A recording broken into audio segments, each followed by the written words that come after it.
Everybody, there's something that's been weighing on my conscience for quite some time, and it's time to get it off my chest. Now, as a person of color in the car community, I'll never use my color to give the lack of knowledge and access to knowledge as an excuse. But one thing I will not allow you to do is come talk to me sideways with these words, and you know these words if you're a person that drives a JDM car of a color. Oh wow, how'd you get into these kind of cars? Did you grow up around them? No offense, but I wouldn't expect somebody like you to be able to talk the way you do. I would expect you to drive something different. What do you mean by that?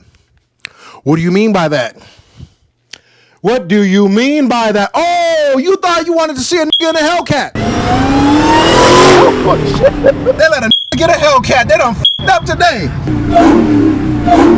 You thought you wanted to see a nigga in a Camaro. You want to see the nigga now. You want to see me, oh man, right? 30s and this, that, and the third. I do. I do aspire to own a box Chevy wagon, Caprice, preferably on 30s with a Japanese engine. But that motherfucker gonna be clean. That motherfucker gonna be clean. When I first got my R33 GTR, somehow I joined the Skyline group of Canada. And I was super excited. I was like, hey guys, just got my R33 GTR. Any advice? Some Canadian dude was like, fucking paint it back to the color it was. That green is ugly. And I was like, damn, N-word. Like, I was just trying to get some advice. You ain't even got a Skyline. How the hell did you get in this group? I looked with you up. You drive a motherfucking Hyundai Elantra. It was nice, but at the same time, how the hell did you get in this group? And what I mean by that is, I will welcome the questions, but I will not let you sit here and talk that nonsense out the side of your neck while you pull up in a lesser than, lower than, subpar car than the human culture from over before BC. You was in the BC era of cars. And what I mean by that, before Christ. You driving in a goddamn Fred Flintstone mobile, hoes all through the car, talking shit to me and my boys, or whoever throughout this universe you may talk shit to. And it's always the goddamn melanin challenged, unseasoned people who get sunburned at the strike of a match. You could turn on a candle and they get burned. You could turn on a fluorescent light and they're like, I need SPF 1000 to stop this burn.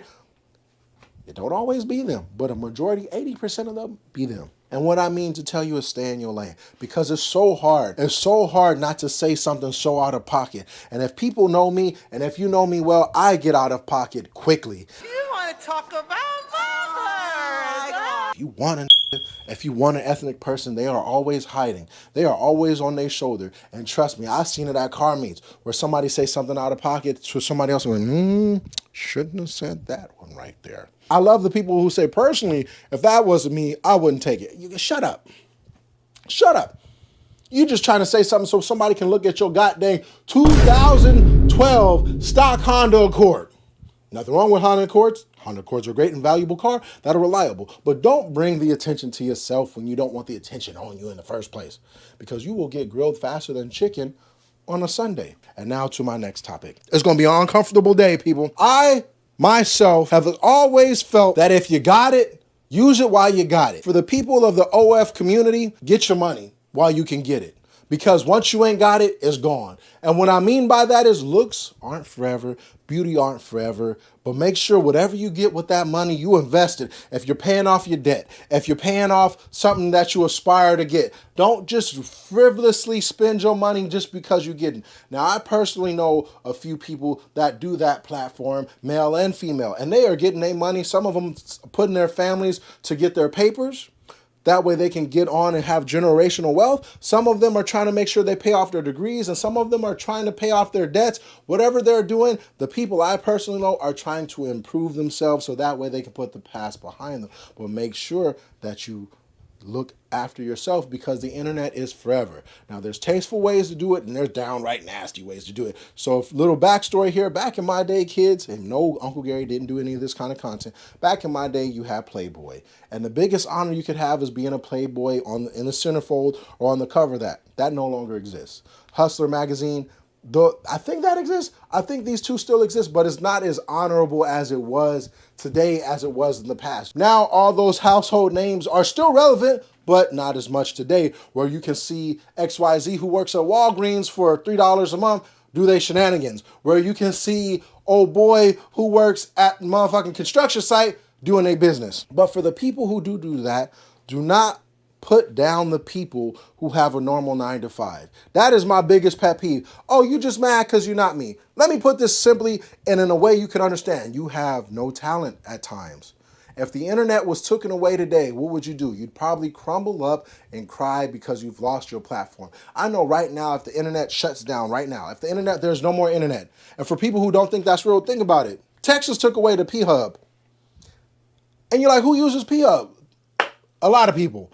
And if they could do that, imagine what the rest of the state legislatures could do if they just suddenly just demolish anything outside of that and you got to get a VPN, that's that, and the third. Don't ask how Uncle Gary knows this much knowledge. It's just common sense, okay? Shout out NordVPN. But as I digress, don't make yourself seem bigger than the platform. Don't make yourself seem bigger than the people who are around you just because you got a nice body and a nice looks. Because you could get hit by a car, you could get caught in a fire, you can get caught in hands. And don't talk mess on the internet to other people if you're on these public platforms, because there is somebody always waiting to screenshot you, screen record you, and put all your content out that people pay good money for in a public space. That's what Reddit's for. You could use that against them. And think about it, if I'm petty, think about somebody who has nothing to lose to be way more pettier. This girl is the nastiest skank I've ever met. And if you are a person in the car community who has an OF, get your money. Get your money. I wholeheartedly support that. Get your money. But as I said before, don't talk mess on the internet if you aren't a person who can back it up. There are certain people on the internet that I've seen talk mess about people and that I know have talked mess about people and that I've seen like, damn, sucks to be you. And then this is like I said, don't throw a stone and hide your hand. Take that shit. If somebody said, Gary, did you say this? I said it. Yes, I did that. Okay, bet. That's usually what the thing is. I wanted to make sure it came from you, Gary. Yeah, to the best of my knowledge, that's what I said. That's court terms. To the best of my knowledge. That way you'd be like, okay, he's not lying, but at the same time, he admitted to it. That's what I said. But now there's other people out there who talk real mess. Girl, when I see you, it's on site. Girl, when I see this, it's on site. I'll put it like this. I was at an event and from a distance. I saw person A who talked mess about person B who doesn't even know anything, doesn't have no platform, but more or less commented, and then they met on site. And guess what happened? The site crashed. Nothing happened. The girl who talked so much mess out her buttocks was not about said buttocks action. And that just lets me know that you just want attention. And for that person, I know who they are. They've talked messed about me. And we could go, Gary is understanding. He could go on a path of two ways. He can be petty and talk about that person, their well-being, but they understand, Gary understands that that person doesn't see the world how for what it is. They see it through how they see it. And that anything that I say is an attack on their character and their well-being. And I'm not going to go that way. I'm going to go the opposite way. I hope God watches over you and your family. I hope you are able to live a fruitful and enjoyable life and that you are able to prosper. But if I hear anything ill will in the future, I will continue exactly what I said to pray over you and hope that you do better. And with that being said, I hope everybody has a good night, good evening, good afternoon. I hope everybody in the car community, whether you be a person of color, a woman in the car community, or somebody who is new to the car community, you're always welcome with open arms. But just remember, you reap what you sow. Don't do people wrong. And don't throw a stone and hide your hand. Have a blessed day. Stay black, y'all.